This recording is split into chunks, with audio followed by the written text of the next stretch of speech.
நம்ம இந்த tour plan இந்த ஷெட்யூல் போட்டதுக்கு அப்புறம் அது என்னப்பா சனிக்கிழமை சனிக்கிழமை சனிக்கிழமை அப்படின்னு ஒன்று ஸ்டார்ட் ஆச்சு. அது ஒன்றும் இல்லை, உங்க எல்லாரையும் வந்து பார்க்கும்போது உங்களுக்கு எந்த விதமான டிஸ்டர்பன்ஸும் இருந்துடக்கூடாது.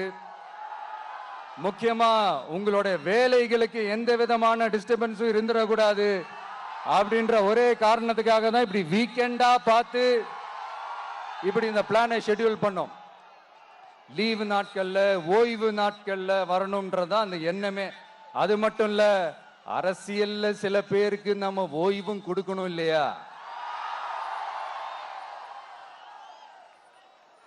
அதனாலதான் இந்த ஓய்வு நாட்களா பார்த்து இப்படி செலக்ட் பண்ணோம்.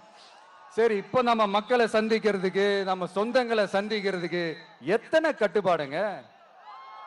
அந்த இடத்துல பர்மிஷன் இல்ல, இந்த இடத்துல பர்மிஷன் இல்ல. ஆனா அதுக்கான காரணங்கள்லாம் நீங்க கேட்டீங்கன்னா சொத்தையான காரணமா இருக்கும்.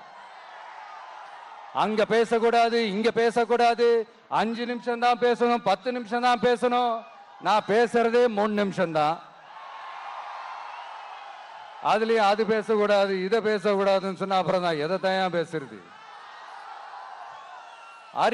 அரியலூர்ல போனப்போ நான் கரெக்டா அந்த ஊருக்கு போறதுக்கு முன்னாடி அந்த ஏரியாலேயே அந்த பவர் கட்டு. அப்புறம் நான் திருச்சிக்கு போய் நான் பேச ஆரம்பிச்சதுக்கு அப்புறம் அந்த ஸ்பீக்கருக்கு போற அந்த வயரு கட்டு. இல்ல, நான் தெரியாம தான் கேட்கிறேன் சிஎம் சார்.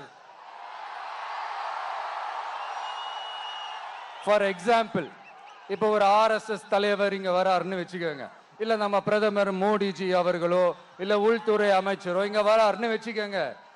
இந்த மாதிரி கண்டிஷன்ஸ்லாம் போடுவீங்க, இந்த மாதிரி பவர் கட் பண்ணுவீங்க, இந்த மாதிரி வயர் கட் பண்ணுவீங்க. கொஞ்சம் கட் பண்ணி தான் பாருங்களேன். முடியாதுல, பேஸ்மெண்ட் அதிரும்ல. நீங்க தான் மறைமுக உறவுக்காரர்களாச்சே.